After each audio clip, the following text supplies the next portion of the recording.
Ako'y masaya ulit na nakita ko ang iyong mga magagandang mukha. Mga magagandang babae at saka mga magagandang lalaki. And also, I always welcome everyone. Lahat po tayo may welcome po again. And of course, the presence of our Lord Jesus Christ. As ngayong umaga na po ito, ang pag-uusapan po natin ngayong umaga is about the spirit of a finisher. Bakit finisher? Diba? We all know na kanya-kanya po tayo, meron po tayong race sa buhay. As Christians, we have that Christian race na ibigay si Lord sa atin. Hindi po ito para to have salvation, but instead, we are already saved, so therefore, we need to finish the race that is set before us. Amen? Buksan po natin ang ating mga Biblia, and I request everybody to please stand.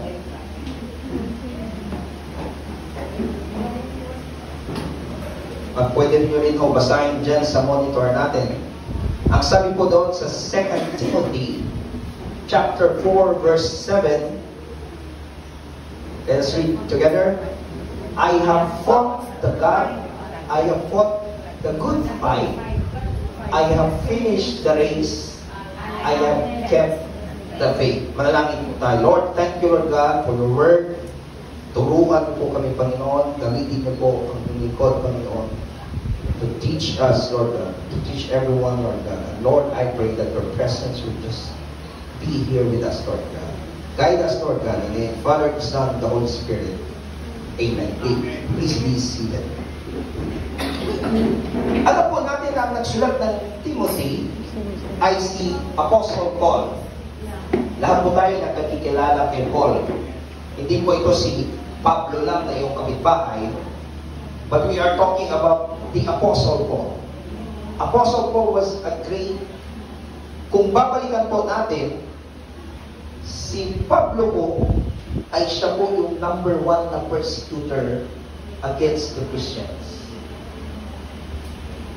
Paul was the number 1 enemy of Christians. Hindi lamang siya nag-persecute, kundi nang-aaway pa talaga siya.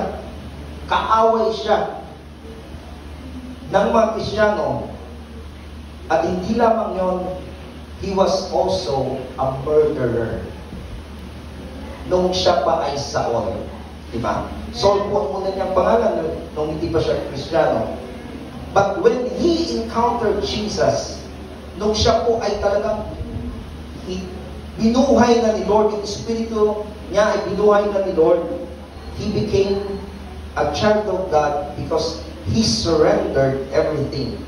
He committed his life to God. And he offered his life to God. So bakit po pinag-usapan natin si Pablo? Kasi si Pablo, nung siya po ay nabago, he became a missionary. Diba? Naging missionary po siya sa maraming bansa or maraming lugar. He became a great reformer to many places. And he became a great man of God. So kung titingnan po natin, Pablo has his own grace po. At tinapos po niya ito na sinusunod ang kalooban ni Lord. Kaya nga nasabi niya ito sa bandang dulo nung siya po ay pawala na, di ba? Nung he was about to turn over na with Timothy, di ba? Kaya sabi niya, I have fought the good fight of faith. I have finished the race. I have kept the faith. Kasi sa lahat po ng laban niya sa buhay, sa lahat po ng pagsubok niya sa buhay nung siya po ay nag-mission, hindi po nawala ang kanyang pananampalataya, but instead, he stood firm with his faith. Amen. Kaya ngayon po, bakit hindi po natin i-apply din sa ating mga sarili bilang mga Kristiyano? Amen? Amen. Ngayong umaga po, meron tayong pag-uusapan na 6 na attributes or 6 na susi to finish a race. Take note po, ang race po sa Panginoon Ito po ang maganda kasi hindi po ito paunahan. Amen? Would you agree? Hindi po ito paunahan. Pero ang gusto ni Lord is matapos natin ang ating race. Para pagdating po natin sa langit, ang sasabihin, Lord, welcome, my good and faithful servant. So, paano po natin ito matatapos? Ito po ang ating pag-uusapan ngayon. Number 1, letter F, faithful to God, or sa Tagalog, tapat. Ang sabi po sa Proverbs 19:21, many are the plans in a person's heart, but it is the Lord's purpose that He leads. Diba? Tayo po, mga tao, habang tayo nandito sa mundo, meron tayong mga sarili-sariling plano. Meron tayong mga sarili-sariling desires po. But the Lord's purpose ang siyang masusunod po. So, ibig sabihin po kung ano yung plano ni Lord, kung ano yung purpose ni Lord, dapat po tayo maging tapat sa Kanya. Amen? Sa pagiging tapat po natin, habang tayo po ay nasa Christian race natin, i-bless po tayo ni Lord. Amen? Kung sa Tagalog pa, anong sabi sa Tagalog po, ang isang tao'y maraming iniisip, maraming binabalak, ngunit ang kalooban din ni Yahweh ang siyang mananaig. Maging tapat po tayo kay Lord, sundin po natin ang Kanyang gusto, sundin po natin ang Kanyang kalooban, at sigurado tayo ay pagpapalain ng ating Diyos Ama. Amen. Be faithful to God. Maging tapat po tayo sa Kanya. Number 2, letter I, immovable. Hindi natitinag. Ang sabi po sa Psalms 16:8, I have set the Lord always before me, because He is at my right hand, I shall not be moved. Sinabi po ito ni Salmista David, na si Lord ho talaga ang kanyang inuuna sa kanyang sarili. Amen? Si Lord po ang kanyang unang tinatawag. Si Lord po ang unang niyang kinakausap pagising niya sa umaga, kaya hindi man lang siya natinag, di ba? Alam po natin, ang buhay ni David bago siya naging hari, he was a shepherd. Merong mga atake sa kanya ng mga demonyo. Merong atake sa kanya ng leon, di ba? Inatake siya ng kung ano-ano mga hayop doon sa kanyang pagpapastol. Pero hindi po siya kailanman natalo sa mga bawat laban na yun, dahil ang Diyos po ang kanyang inuuna, at ang Diyos po ang nagsama sa kanya sa mga laban niya para magtagumpayan ang lahat ng pagsubok na dinanas. Amen? Immovable. Ganun din po sa sarili natin. Dapat po meron tayong maging immovable tayo, na maging dependent po tayo kay Lord. Diba? Hindi po tayo dapat magyabang na kaya ko to. Matalino ako eh. Mayaman ako eh. Marami kong kaibigan. Ang masaklap, maraming kaibigan pag meron ka. Pag wala ka na at nangangailangan ka na, wala na sila. Amen? Pero sa Diyos po, hindi na tayo pababalaan. Kahit anong laban meron tayo, kahit anong pagsubok meron tayo, God is always there to help us. Kaya hindi tayo basta-basta matitinag, at hindi talaga tayo matitinag. Amen? So letter I, yun na, immovable. Number 3, we need to have a non-stop communication to God. Habang tayo po ay nasa Christian race natin, dapat huwag mo natin kalimutan ang ipag-usap kay Lord. Amen? Hindi yung pag-ising natin sa umaga, pati ako dito natatamaan, tayo agad kuha ng tuwalya, maliligo kasi may trabaho. Nagmamadali pa, baka mali. Diba? Samantala sa church, okay lang, mali. Pero ang ibig kong sabihin po dito is, non-stop communication. Anong sabi po sa 1 Thessalonians 5:16 to 18? Rejoice evermore. Pray without ceasing. Ayan, paliwanag ko po itong pray without ceasing. Hindi po ito ibig sabihin na talagang lagi lang tayo nakaluhod, lagi tayo nakapikit, lagi tayo. But what the Bible is telling us, we need to have that prayerful mind.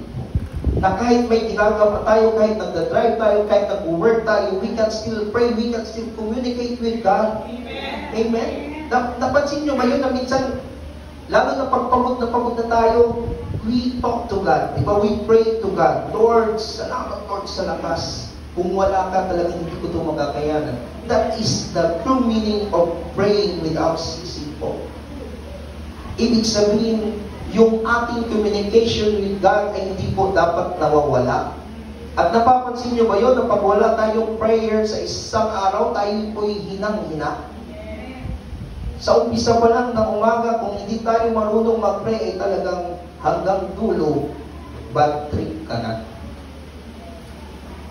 Pero I tell you, brothers and sisters in Christ, pag inuna po natin na ang pag-communicate to God, good vibes, kasimula pa lang sa umaga hanggang pagtapos.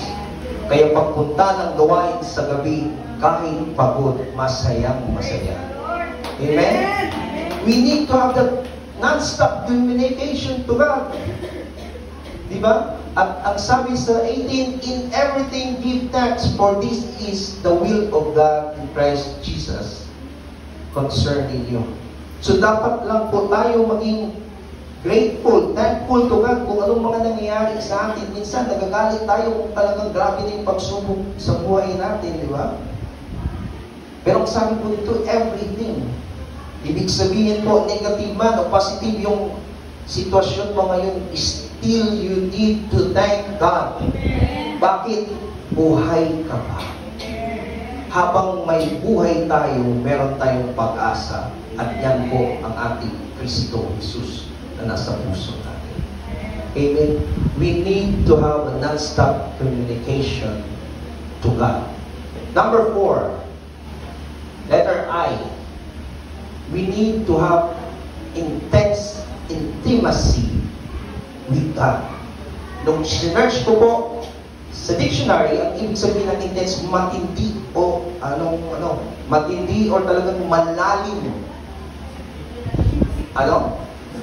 Masighi. Tapos intimacy pa. Ibig sabihin intimate, yung pagiging malapit.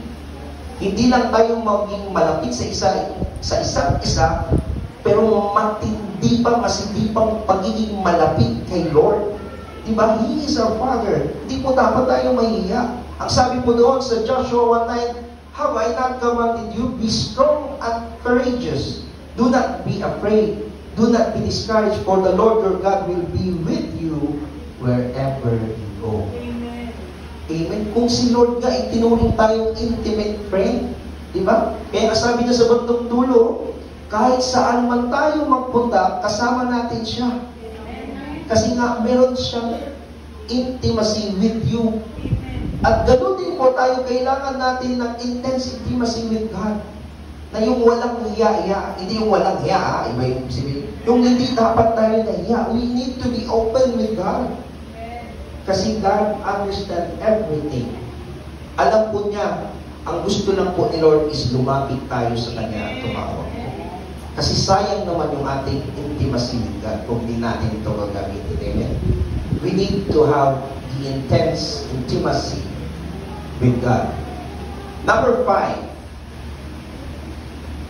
letter S. Bakit sinasabi ko yung letter Kasi acronym tayo ng finish po. Letter S. We need to have a strong relationship with God. So kung tayo po'y malapit kay Lord, ibig sabihin meron tayong relasyon. At hindi lamang relasyon ang kailangan natin, kundi matibay na relasyon with God. Hindi yung parang girlfriend-boyfriend relationship lang, na pag gusto ngayon, gusto, sa susunod, di naman gusto, away ngayon, mati, no. Ang tinutukoy po dito na relasyon with God is every time always na kahit tayo po ay masama na ang ating nararanasan, masama na ang ating nararamdaman, but take note, God is still okay with your relationship to Him. Hindi po nagbabago ang love ni Lord sa atin. Hindi po nawawala ang relasyon ni Lord sa atin. Kala ng iba na pag nawala na tayo, nawala na rin yung pag-ibig ni Lord. No. Tayo lang po ang lumalayo kay Lord. Pero kahit tayo ay lumalayo, ang pag-ibig naman ni Lord ay talagang inaabot tayo. Kasi nga, mabait si Lord. Naalala ko yung sinabi ng isang preacher naalala ko lang na sabi kasi ng iba, naligtas na tayo dahil mabait tayo. No. Iligtas po tayo ni Lord dahil mabait si Lord. Amen? Kasi kung sasabihin natin mabait tayo, baka ngayon mabait, o pagtulog mabait tayo. Diba? But Jesus is always kind to us. That's why He saved us. Kaya balikan po natin ang Psalms 145:18-19. The Lord is near to all who call on Him. To all who call on Him in truth. He fulfills the desires of those who fear Him. He hears their cry and saves them. Malapit po si Lord, diba? Kasi nga may relasyon tayo eh.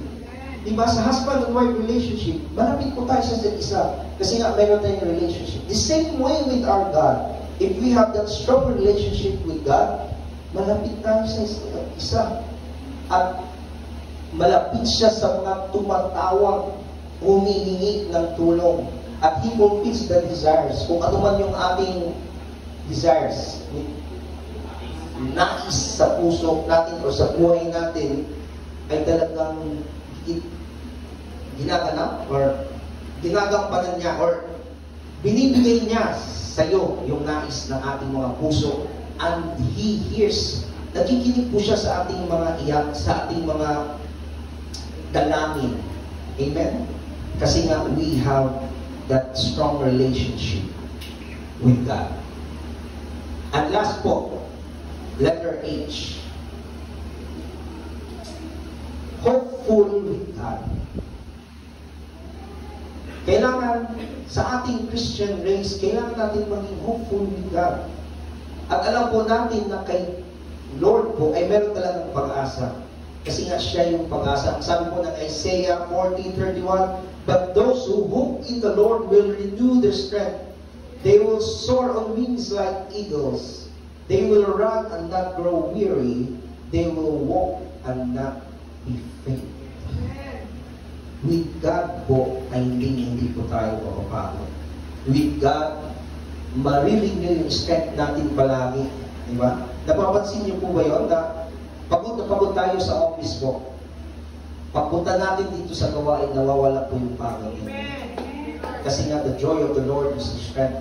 God renews our strength every day, every time. At sabi pa niya dito, we will soar like eagles, or soar on wings like eagles. Hindi po literal na lilipad tayo, baka naman para tayo manananggalan. Diba? Ibig po sabihin, parang we are free. Diba? The freedom that God has given to you, we are free. Hindi free to do sin, no. Pabaliwanag, we are not free to do sin, never. Pero ang ibig po sabihin dito, free na po tayo from the sin po.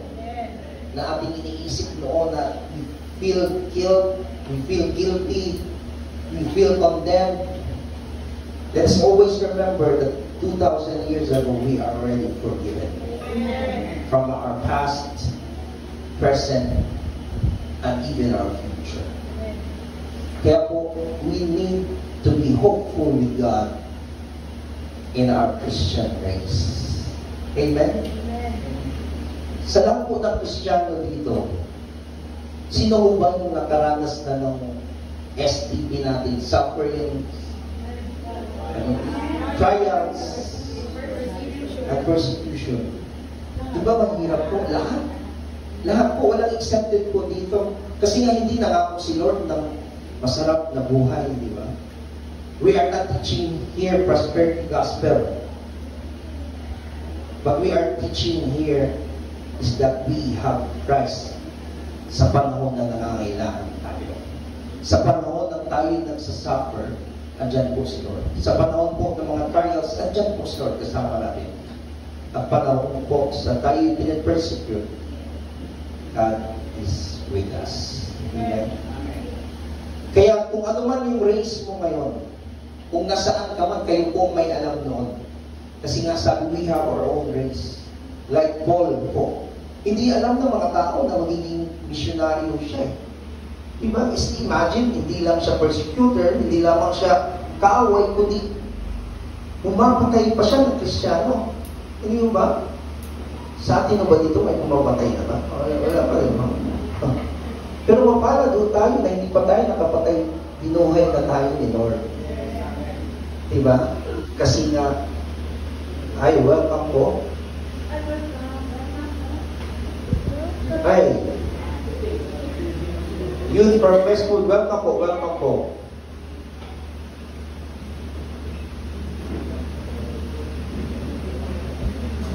Ayun po. Kumusta? Sa buhay po talaga ng Kristiyano ay ituturing po itong race po. Hindi ito paunahan, kundi tinitingnan dito ni Lord kung paano natin tapusin ang ating Christian life. Kasi in everything we do here, hindi po yun walang silbi. We have the rewards in heaven waiting for us. Kaya yun po, kasi baka isipin na may race pa pala. What if hindi ko ma-finish ang race? Hindi ako mapupunta sa langit? No. Kaya nga nasa race ka na kasi ligtas ka na. Amen. Amen? Amen. Bakit tayo nasa race? Because for the rewards that we are about to receive when we come to heaven. Amen. Amen. Kaya mapalado tayo na tayo binuhay ni Lord. Amen. Mapalado tayo na hindi natin binayaran ang kaligtasan. Mapalado tayo na ang Diyos Ama ay binigay ang kanyang buntong na anak para sa ating kaligtasan. Amen. Kaya ang gagawin na lang po natin is tapusin ang ating Christian race, ang ating journey. Kaya nga si Paul hanggang sa tumanda siya. Imagine hanggang sa tumanda siya. Nag-mission talaga siya. Kung hindi po natin alam, just for additional info po sa atin na si Paul po ang pinakamaraming sinulat po sa New Testament from Acts hanggang sa half part ng Timothy. Tama po kayo, friends? At hindi lamang isang lugar po ang kanyang nabago. Ay hindi po, ginamit siya sa pagbabago po. Ang ibig po sabihin doon kasi marami siyang lugar na ginawa ng misyon at marami po na tumanggap kay Lord dahil ginamit siya ng ating Diyos. Amen? Kaya mga kapatid, huwag po tayo maghihina kung ano mang merong sitwasyon ngayon. Kung ano mang pagsubok meron tayo ngayon. Always remember na meron tayong Diyos na dakila. At kailangan lang natin magkaroon ng anim na yon for us to be able to finish the race that's set before us. Amen. Para po sa ating conclusion po, bago po natin ito basahin, meron po isang kwento. Kwento na naman. Meron po isang missionary. Isa po siyang missionary, pastor siya na naging missionary po. At naramdaman niya na tinawag siya na mag-mission sa Russia. Alam po natin na ang Russia is a communist country. Tama po. Headed by a dictator. Ang diktador ngayon is si Vladimir Putin. Ibig sabihin po, bawal po doon ang pagpapahayag ng salita ni Lord. Kasi hindi po sila niniwala doon kay Lord. Tama po. At kung meron pa mga churches doon, ito yung tinatawag na mga underground. Ito yung mga tago lang, hindi literal na underground talaga, kundi tinawag lang underground kasi mga tago. Posible siguro nasa underground, pero not all the time nasa underground talaga. Ang ibig sabihin lang po ito, tago po, tago. Kasi dahil sa gusto talaga nilang matuto pa at gusto pa nilang makilala si Lord, they built a church po na patago. Pero itong isang missionary ito, talagang lantaran mo siya naghayag ng salita ng Diyos. So nung dumating siya sa Russia, meron siyang translator po. So habang siya po'y nag-mission, nakapag-share sa labas, sa labas, pero dumating ang panahon po, siya po ay nahuli. At nung siya po'y nahuli, kinasuhan mo siya. At nung natapos po ang kasuhan, pinatawan mo siya ng bitan sa pamamagitan ng firing squad. Alam po natin yung firing squad. Subalit itong pastor na to, itong missionary ito, hindi mo siya nalungkot. Kasi alam niya na parte po yun ng kanyang race as a Christian. So nung dumating na yung araw ng execution ng kanyang death penalty, habang siya po ay nakatayo na at nakahanda na yung mga soldiers to fire him, nag-request to siya, wait sir, wait lang po. Pwede mo bang mag-request? So, tinranslate na naman ng ano niya. Ganun. Pwede mo ba kung manalangin bago niya ko patayin? Sabi naman ng Russian soldier, sige, manalangin mo na. Go ahead. So, nanalangin yung missionary. Nung siya po ay nanalangin, siya po ay humingi ng tulong kay Lord at habang siya po ay nanalangin, siya po ay napuspos. Lumakas ang boses niya, nagsalita siya ng ibang salita. At talagang sumigaw siya kay Lord at ang Diyos po ay kumilos. At habang po siya ay nananalangin, itong mga soldiers na to ay nagsitakbuhan. Kasama po yung commander. Imagine. Kasi nga, God works in amazing ways. So, nung pagbuka po niya ng mata ng after ng amen, gulat siya, wala na yung babalik sa kanya. Tumakbo itong translator, sabi niya, Pastor, kano ko ba hindi ka marunong mag-Russian? Sabi niya, hindi nga. Pero sabi ng translator, pero you have just prayed with a Russian language. Kaya po nagsitakbuhan ng mga soldiers na yun because they were trembling and fear because of your God that you are praying. Amen. Kasi nga, sa buhay bilang Kristiyano, minsan kala natin wala ng pag-asa. Sabi pa si Basarya, paktay na. Diba? Maraming beses po ang mga missionary, kaya pag pumunta, missionary, pagbalik, backslide na. Diba? Sabi ng iba, na backslide daw sila. Kasi natakot po. Pero dito po sa Christian race ng missionary ho, tinuloy po niya, kahit na alam niyang delikado. Why? He knows that God is with him. Amen. Hindi po siya pababayaan, hindi po siya iiwanan ng Lord sa ere. Amen. Hindi katulad ng ating mga kaibigan or ating mga minamahal dyan.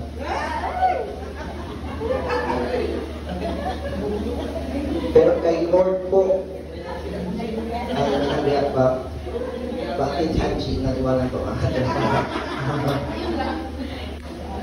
Pero kay Lord po, kahit pa tayo ilang beses magkamali, hindi tayo iiwanan.